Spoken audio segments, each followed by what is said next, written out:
السلام علیکم ورحمۃ اللہ وبرکاتہ۔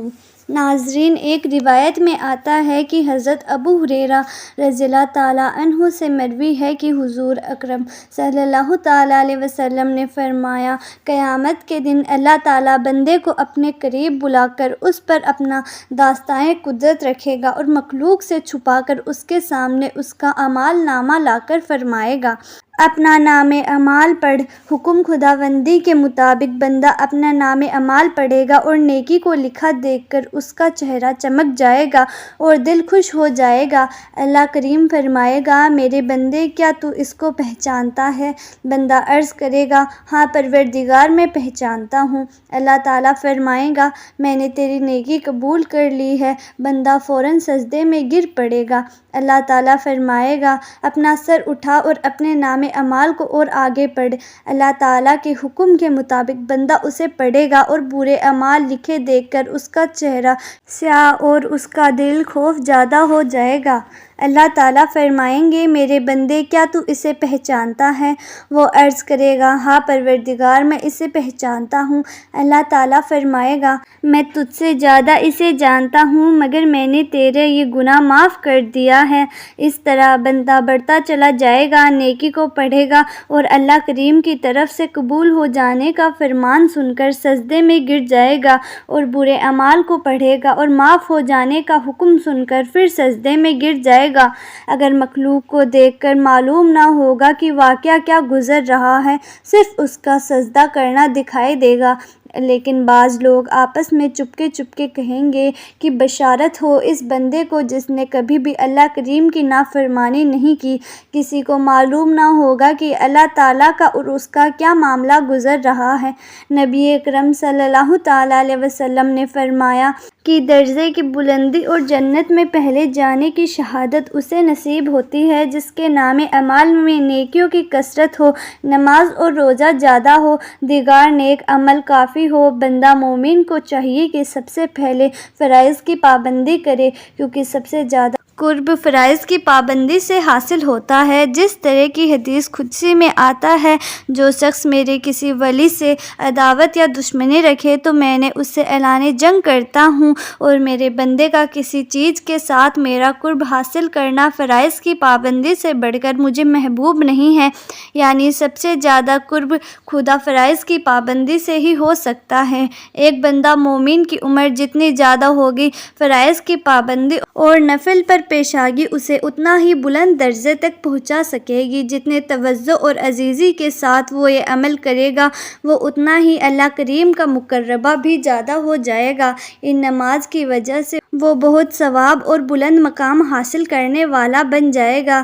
حضرت ادریس علیہ السلام کے پاس ابلیس انسان کی صورت میں آیا، حالانکہ وہ اس وقت کپڑا سی رہے تھے اور کپڑے میں سوئی کے داخل ہونے، اس کے نکلنے وقت سبحان اللہ الحمدللہ پڑھتے تھے۔ ابلیس ان کے پاس انڈے کا چھلکا لا کر بولا کہ کیا اللہ ساری دنیا کو اس چھلکے میں کر سکتا ہے؟ تو انہوں نے اس کے جواب میں فرمایا، اللہ ساری دنیا کو اس سوئی کے ناکے میں بھی کر سکتا ہے، اور اس کی آنکھ میں سوئی چبھا دی تو وہ کانا ہو گیا۔ ابو اسحاق کہتے ہیں کہ یہ واقعہ اگرچہ رسول اللہ صلی اللہ تعالیٰ علیہ وسلم سے مروی نہیں، اللہ دنیا کو چھلکے کے برابر چھوٹا کر دے اور دنیا کو اس میں کر دے، یا چھلکے کے برکت دنیا بڑا کر دے اور اس دنیا کو اس چھلکے میں کر دے، اللہ تعالیٰ اس پر اور اس سے زیادہ پر قادر ہے۔ وہاب بن منبع فرماتے ہیں، اللہ تعالیٰ نے جب حضرت آدم علیہ السلام کی توبہ قبول فرمائی تو مکہ مکرمہ کی جانب چلنے کا حکم دیا۔ جب یہاں قدم رکھتے سبزہ پیدا ہو جاتا،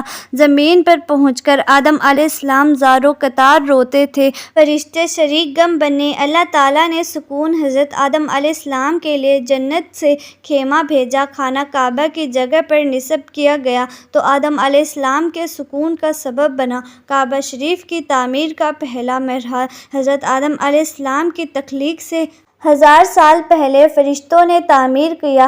سیدنا زین العابدین رضی اللہ تعالیٰ عنہ سے سوال کیا گیا، طواف بیت الشریف کا آغاز کیسے ہوا؟ تو آپ نے فرمایا، جب اللہ تعالیٰ نے تخلیق آدم علیہ السلام کا ارادہ فرمایا اور فرشتوں سے اس کا ذکر کیا تو فرشتوں نے کہا یا اللہ ہم اس کے زیادہ حقدار ہیں۔ بارگاہ قدس میں یہ جواب ملا میں وہ کچھ جانتا ہوں جس کا تمہیں علم نہیں۔ ملائکہ نے محسوس کیا کہ اللہ تعالیٰ ناراض ہو گیا۔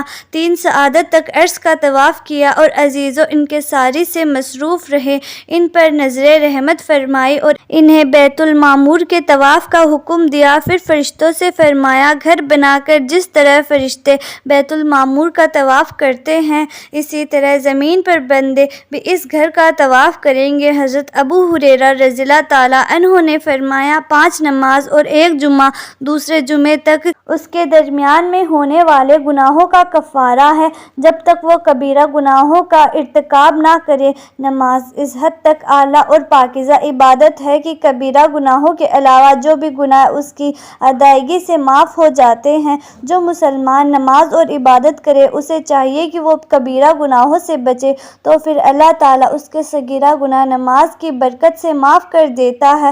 اگر کبیرہ گناہ ہو جاتے ہیں تو اس کا بہترین حل یہ ہے کہ اپنے کیے ہوئے گناہ پر شرمندہ ہو کر اللہ کریم کی بارگاہ میں نہایت ہی عاجزی اور شرمساری سے توبہ کرے تو اللہ تعالیٰ اس کے کبیرہ گناہ معاف کر دے گا۔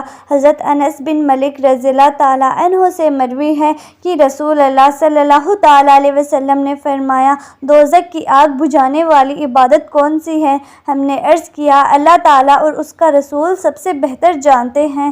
آپ صلی اللہ تعالیٰ علیہ وسلم نے فرمایا اللہ تعالیٰ کا ایک فرشتہ ہے جو ہر نماز کے وقت آواز دیتا ہے کہ اے آدم کی اولاد اٹھو، گناہوں کی وجہ سے جہنم کی آگ جو تم نے پکڑ رکھی ہے اسے بجھا دو۔ یہ انسان جتنے گناہ اور نافرمانیاں کرتا ہے اس کے لیے اتنی ہی جہنم کی آگ بکھرا دی جاتی ہے، لیکن جب وہ نماز کے لیے کھڑا ہوتا ہے اور پورے توجہ اور خشوع اور خضوع کے ساتھ ادا کرتا ہے تو اس وقت اس آگ کو سرد کر دیا جاتا ہے اور بجھا دیا جاتا ہے۔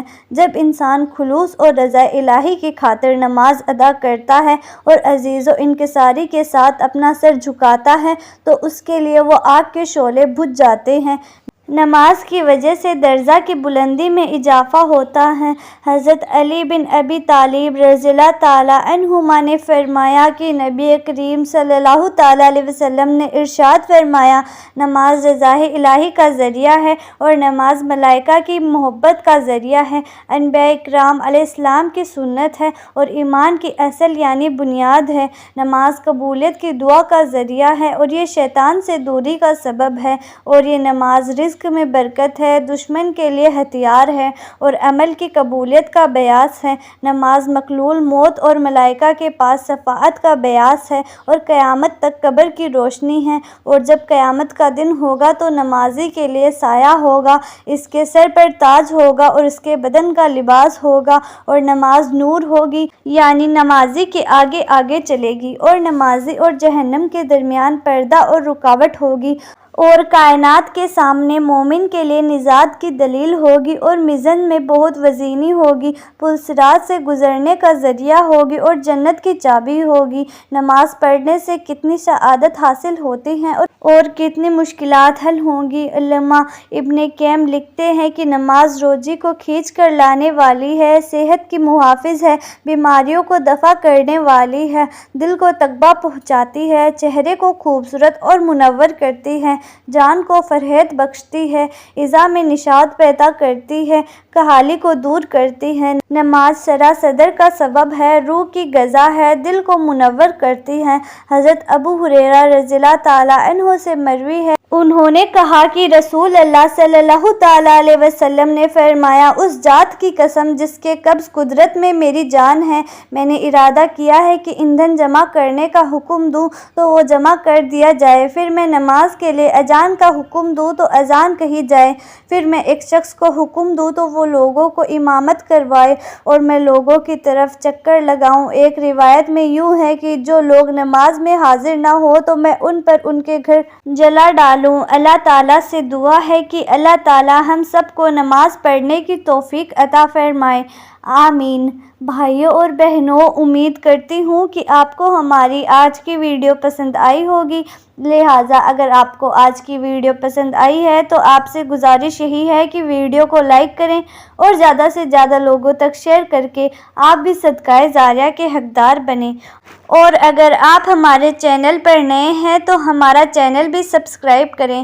ہم ہر روز آپ کے لیے ایسی ہی معلوماتی ویڈیوز لے کر آتے رہتے ہیں۔ جلد ہی ملتے ہیں ایسی ہی نئی ویڈیو کے ساتھ، تب تک کے لیے خدا حافظ۔